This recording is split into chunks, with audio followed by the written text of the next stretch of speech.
Our first speaker is Omar Nour. He is a triathlete. He has a fantastic story that he's going to be sharing with you guys.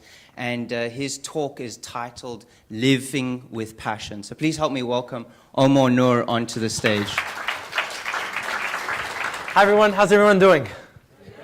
Come on guys, more energy, give me more energy. How's everyone doing? All right, that's what I'm talking about. All right, so my name is Omar Nour, and I'm the very first Egyptian professional triathlete, and I'm gunning to be the first Egyptian triathlete to go to the Olympic Games. But my story is an unusual one, and I want to share it with you. They only gave me 8 minutes, I usually have 40 minutes, right? So listen up, because I'm going to be talking very quickly. Born in Egypt, raised in Switzerland, moved to the United States. That's where I finished my education. I wanted to be an ear, nose, and throat surgeon. Why? My uncle was a doctor. He's an ear, nose, and throat surgeon. I want to be an ear, nose, and throat surgeon. Very subjective. I studied really hard. Went to the far ends to try to make my dream come true. Got accepted to the Johns Hopkins University, widely known as one of the best medical programs in the world. Studied, did really well, triple majored in college, finished that, and literally decided, you know what? I want to take some time out. Now, Arab parents in general, you have three options. You can be a doctor, a lawyer, or an engineer. That's it. Anything else, you're a failure, right? So I come in and I say, here's their son, their doctor, right? And says, I want to find myself. I want to spend some time to find myself. Thankfully, my parents were really cool. They didn't get the guillotine out, and they said, go ahead.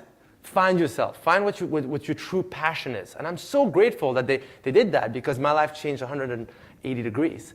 In my 20s, I decided I want to be a businessman. That's what I want to do. I want to be a businessman. So we started businesses. And my entire 20s was just spent starting businesses, failing, restarting, starting something else, failing, working out, sort of working out, etc. Until the very last business that I started with my brother. My brother and I are very, very close. We're best friends. We do everything together, right? We started and we took a lot of risk. We took all the equity out of our condo. Okay, and we lived in Washington, D.C., to start our business. It was $100,000 to start our business. Do or die. We make it, we owe it to each other. We fail, we're jobless and homeless. So the stress is really high, right? Next thing you know, you don't have time to work out. You don't have time for healthy living. You're caffeinated up all the time.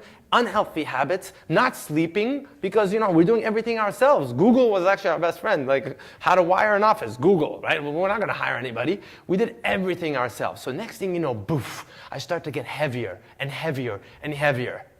I'm 105 kilos, and I'm 29 years old. Okay, 105 kilos, 29 years old. I'm wearing my suit. I'm looking all dapper. I'm walking to my car. As I open my car, I bent over and I hear crack. What is that? The suit pants rip at the bottom. My underwear is out in the wind. And it doesn't happen to me once. Go ahead, laugh. It's fine. I'm over it. It doesn't happen to me once. It happens to me twice.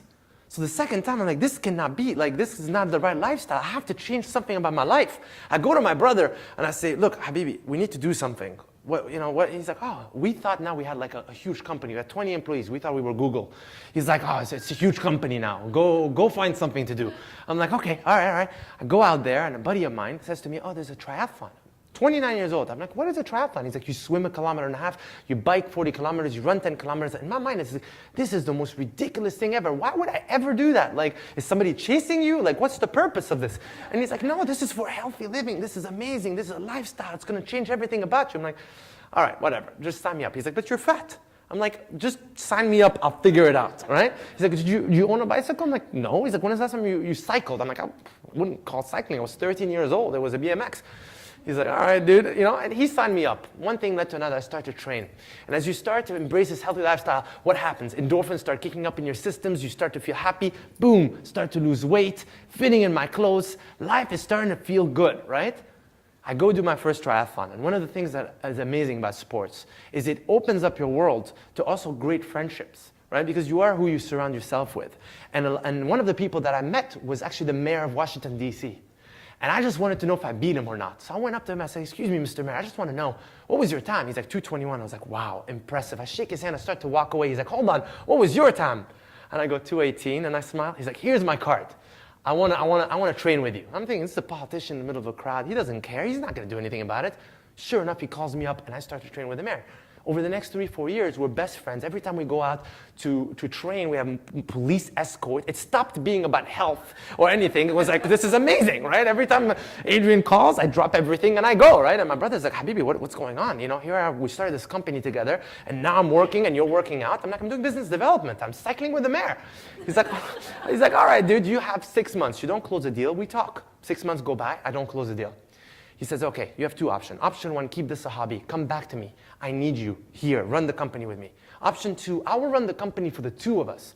But if I do this, I want you to take it to the top. I'm like, what does that mean? He's like, 2 things. 1, make money doing this. You're 30 years old now. You got to figure it out. 2, take it to the top. I'm like, what's the top? He's like, Olympic Games.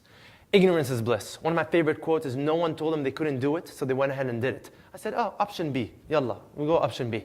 I have no idea what it would have taken. And this is when the naysayers came out, right? Like, what are you, crazy? You're 30 years old, you're going to leave a company, a successful company that you could potentially be like your retirement and this to go, what, swim, bike, run? And you think you can make it to the Olympics? People train since they were 3 years old, but I didn't listen to the noise, right? There will always be naysayers. I sort of blocked that noise. And I dove head first. And I tried to make it to London 2012. And that was literally age 29, I discovered triathlon. Age 31, I turned pro. 33, I would be going to London. But that didn't happen, right? I missed London, okay? I missed London, and a lot of people were like, oh my God, this is gonna break him. Like, this is the end.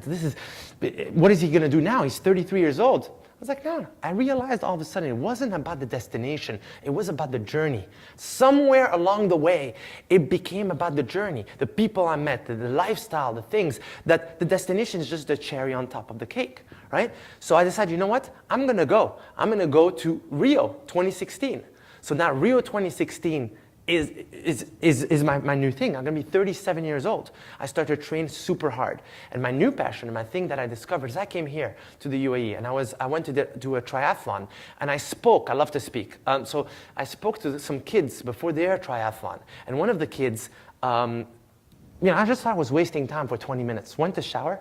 After I came back out of the shower, I found on my Facebook fan page that the kid who won dedicated the win back to me. And that changed everything. That made me realize I need to share my story. Sharing the story because it's so much more powerful. 20 minutes, okay, did more than me winning that race, right? Like in the potential thing. So that's it. My new thing now is I'm 100% focused on Rio 2016, right? Focusing on that and focusing on sharing my story to get as many people as possible to sort of do this. There's a health and wellness aspect of it. We go to to companies and teach them how to be healthy. We go to schools. I spend a lot of time going to schools because that's something that I'm passionate about, to see people's lives change early age. Anyways, I think I'm getting the hook. I'll see you guys all Rio 2016. Turn on your TVs, or maybe you guys can come and see me live. Thanks.